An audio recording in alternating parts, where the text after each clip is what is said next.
Hold on to your hats, folks. Things are getting wild out here. Donald Trump just dropped a bomb saying the market's headed even higher. And guess what? Wall Street's cheering because the latest CPI report came in slightly better than expected. That's right, inflation's cooling off a little more and investors are feeling the vibes. But here's the twist.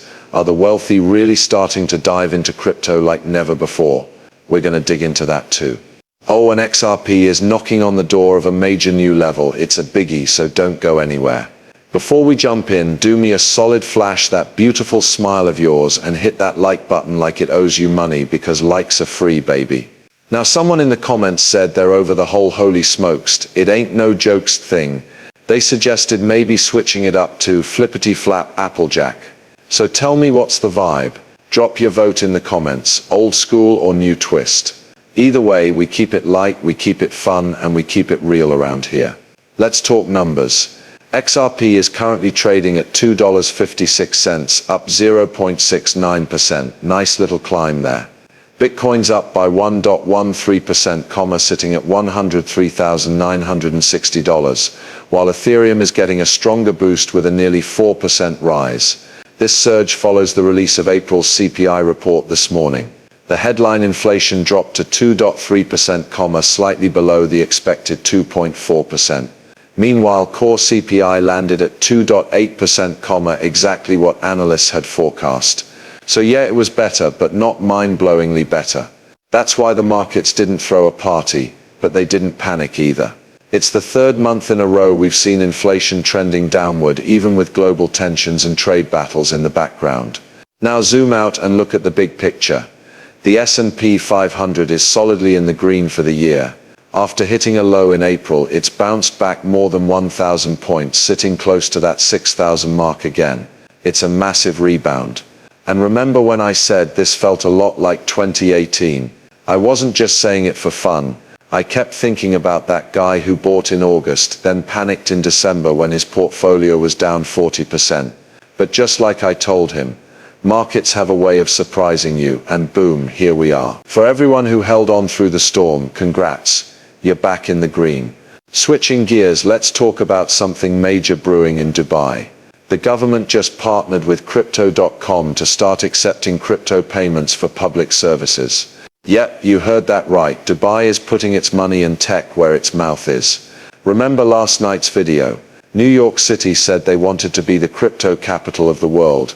But moves like this is why I believe Dubai's gonna take the crown. They're not just talking, they're building, integrating and pushing boundaries. It's another bold step forward for global crypto adoption. And here's another bombshell. A $1 trillion US bank just revealed that their ultra-wealthy clients are actively buying into Bitcoin and other cryptocurrencies. The tide is turning, and fast. This isn't fringe anymore, it's becoming mainstream in a very big way. Let's roll the clip and hear exactly what was said. Alright, let me slide myself over here real quick. There we go. So had a tiny tech hiccup just now. I couldn't catch what she was saying, so give me a second to rewind and do this properly. Alright, let's hit the reset button. When she started talking about hedge funds, commodities and crypto, something stood out. Lately I've had a few conversations with traditional family offices. You know, those big money legacy institutions, and they're seriously eyeing crypto. Some of them are talking about putting around 5% of their portfolios into digital assets. That might not sound huge, but coming from old school wealth, that's a major shift. That's also why legacy banks like ours have to get our systems ready. We can't afford to miss the boat when even the most conservative investors are climbing aboard. The message is loud and clear. The opportunity in crypto is real, and it's happening now. This right here is just another brick being laid on the path of the crypto revolution. It's moving fast, and it doesn't matter what the haters in the comment section say or what your cranky uncle mutters about on the porch. Big money is moving in, and it's not turning back. The floodgates are starting to open, and crypto isn't just a fringe idea anymore. It's becoming part of the mainstream conversation. We're watching as some of the wealthiest investors out there are making room for digital assets in their portfolios.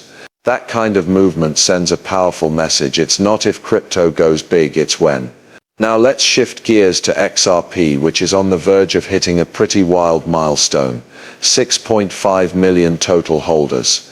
That's a massive leap, especially when you realize this is happening more than a decade into its journey. Just since the beginning of 2025, over 638,000 new wallets with actual funds have joined the party. That's an 11% jump in just a few months. This surge isn't random. It's been building ever since the legal dust started settling between Ripple and the SEC. That bit of clarity gave investors the green light to step in with more confidence, and they've been showing up in droves. As XRP's price climbs, we're likely to see two things happen: fresh faces jumping in and existing holders doubling down.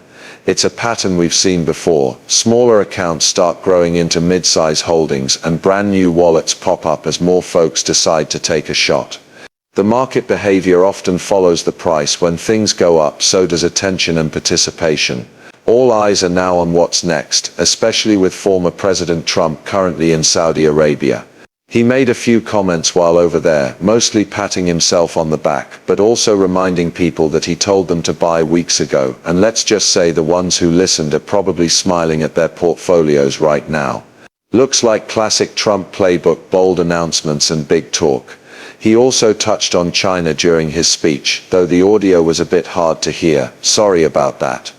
What he said was that the US had just sealed a historic trade agreement with the UK, and over the weekend they made a major breakthrough with China as well. According to him, both deals are outstanding.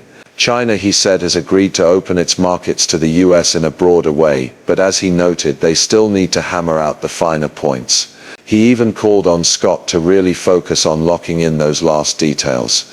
So while the tone was upbeat, we're not quite at the finish line yet. That's exactly what caught my attention. When Trump said we have to get it done, it told me the agreement isn't finalized yet. It's more like a handshake, not a signed contract. And that kind of uncertainty gives me a little pause. It's like in the movies, right? Everything seems great, then boom, something unexpected blows it all up. That's why I'm always reminding you, even when the market looks strong, don't get too comfortable. One twist in the news and things could flip in the blink of an eye. I'm super bullish right now, nearly fully loaded in my own portfolio. But I'm also keeping my eyes wide open because you just never know. And that's just how I approach it, based on my own risk tolerance and personal situation. Speaking of staying alert, just before I hit record on this video, a siren went off. We had a ballistic missile alert coming from Yemen, and I had to take shelter. That kind of thing keeps you grounded, always thinking about what could go wrong, and it definitely influences how I trade. It doesn't mean panic, but it does mean being ready. So as always, make your own calls. I'm not giving financial advice, and I'll never tell you to buy, sell, or hold anything. This is just what I'm doing, based on my own reality. And please remember, I'll never message you on social media asking you to sign up for anything or send me money.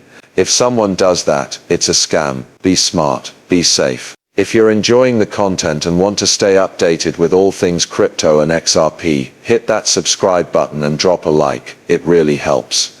Let's see if we can push this